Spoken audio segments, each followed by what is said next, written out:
Marx. Depois nós vamos fazer o comentário no final sobre os dois. O Marx viveu no século XIX num momento totalmente diferente.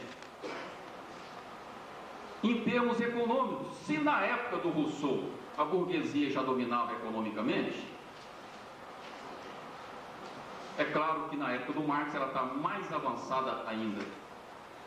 Já tinha havido a revolução comercial no mundo, século XV, a revolução industrial na Inglaterra, a indústria leve, indústria têxtil, 1780, a revolução industrial 1840 na Inglaterra, na indústria pesada, construção de ferrovias, criando aquilo que o Hobsbawm diz: o mundo mais feio no qual o homem jamais vivera miséria, opressão, sofrimento.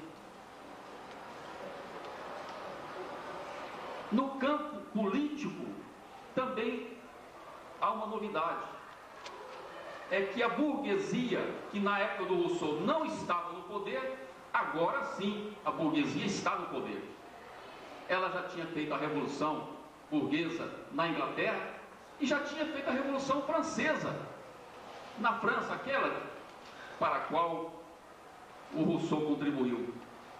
De maneira que na época do Marx a burguesia já é dominante economicamente e, diferença com o Rousseau, politicamente. Mas tem um dado novo: o Rousseau defendeu a revolução, e nessa revolução os burgueses e os pobres derrotaram o clero e a nobreza. Só que agora, na época do Marx, os pobres, os proletários, o que é proletário? Aquele que não tem nada, aquele que vive de vender sua força de trabalho, ou como eu digo, como diz o Carlos Drummond de Andrade, aquele que só tem os braços abertos para o mundo. Esses proletários que ajudaram a burguesia a fazer a Revolução Francesa, descobriram depois da Revolução que aquele lema igualdade, liberdade e fraternidade era mais uma coisa para os ricos do que para eles, os pobres. Liberdade: eu sou livre para ir, eu sou um proletário, eu sou livre para ir onde eu quiser, mas não tem dinheiro. Eu sou livre para trabalhar onde eu quiser, não sou mais servo da gleba na época do feudalismo, mas eu tenho que encontrar o primeiro emprego que me oferecer, porque senão morro de fome. Eu sou igualdade. O capitalista é dono dos meios de produção, mas eu também sou proprietário da minha força de trabalho. Só que ele está cada vez mais rico e eu cada vez mais pobre. Fraternidade: ele não pode me escravizar. Só que a miséria, sofrimento na minha classe, na minha família está aumentando e na dele não. Então os proletários descobriram que esse lema igualdade, liberdade, fraternidade servia mais para os de cima do que para os de baixo. Então, no tempo do Marx, essa questão nova vai surgir, que os proletários vão começar a lutar contra quem? O clero e a nobreza? Isso já tinha sido derrubado pela burguesia e os proletários. Agora, no tempo do Marx, os proletários vão lutar contra quem? Contra quem estava no poder. E quem estava no poder? Era a burguesia. Então, por isso que é a época das revoluções proletárias. E o Marx vai estar observando, participando e refletindo. Como é que o Marx chegou a essa posição dele de ditadura do proletariado? O Marx não chegou assim um belo dia, de repente, e teorizou a ditadura do proletariado, que é outro poder coletivo da maioria que vai se opor ao poder dos de cima. Houve um longo processo de elaboração dessa teoria por parte do Marx. Em 1843, o Marx escreveu um livro, Crítica da Filosofia do Direito, de Hegel. E nesse livro, nesse ano, ele vai dizendo o seguinte: que o Estado é o representante do capital. Nesse ponto, ele está lembrando o Rousseau, que dizia que o Estado defendia a propriedade privada. O Estado é o representante do capital. E o Marx completa: é preciso democracia. Ele só vai até aí. Em 1847, ele vai dar um passo a mais.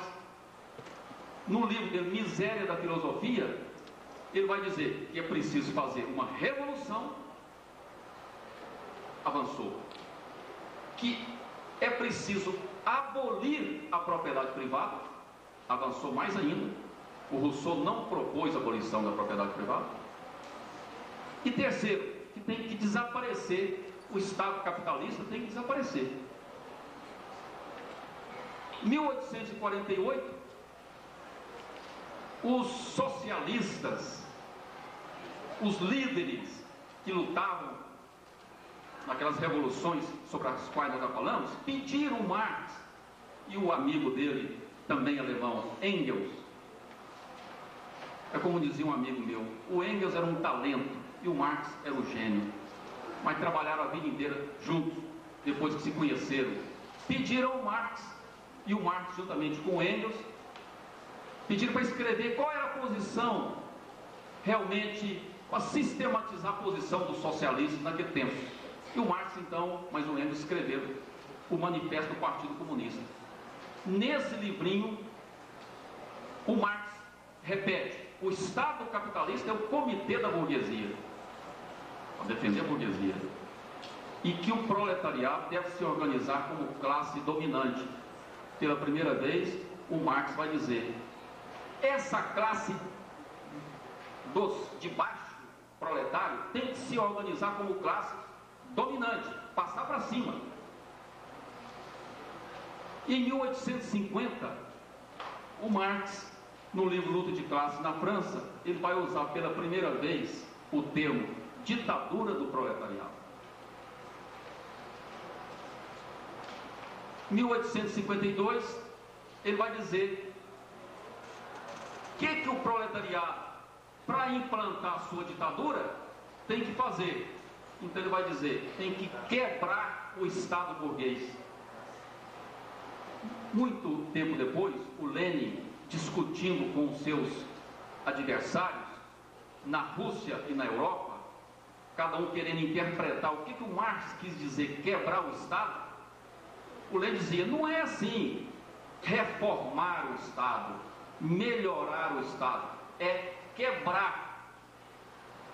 O Marx e o Lenin diziam, o Marx usou o verbo zerbrechen em alemão, quebrar, não deixa margem à dúvida, zerbrechen, quebrar no meio, jogar por terra.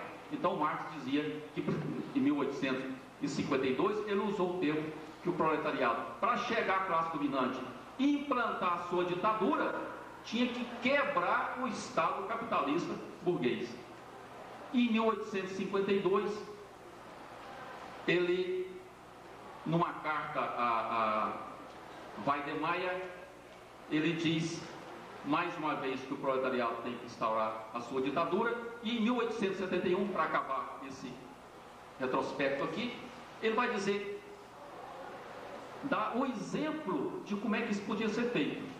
Ou seja, tinha que quebrar o Estado capitalista, tinha que passar para cima, organizar-se como outro Estado, que seria a ditadura do proletariado, mas ele não sabia como é que isso na prática ia acontecer. Então, em 1871, na carta Kugelmann, ele vai dizer, olha aí, ó, o exemplo da Comuna de Paris, tem que fazer daquele jeito, quebrar o Estado daquele jeito e implantar o Estado proletário daquele jeito. Então, o Marx chega a essa posição a partir da reflexão teórica, mas também da observação prática, da militância política. Ele não chegou a essas posições fechado num quarto, num gabinete, mas sim participando da luta daquele tempo.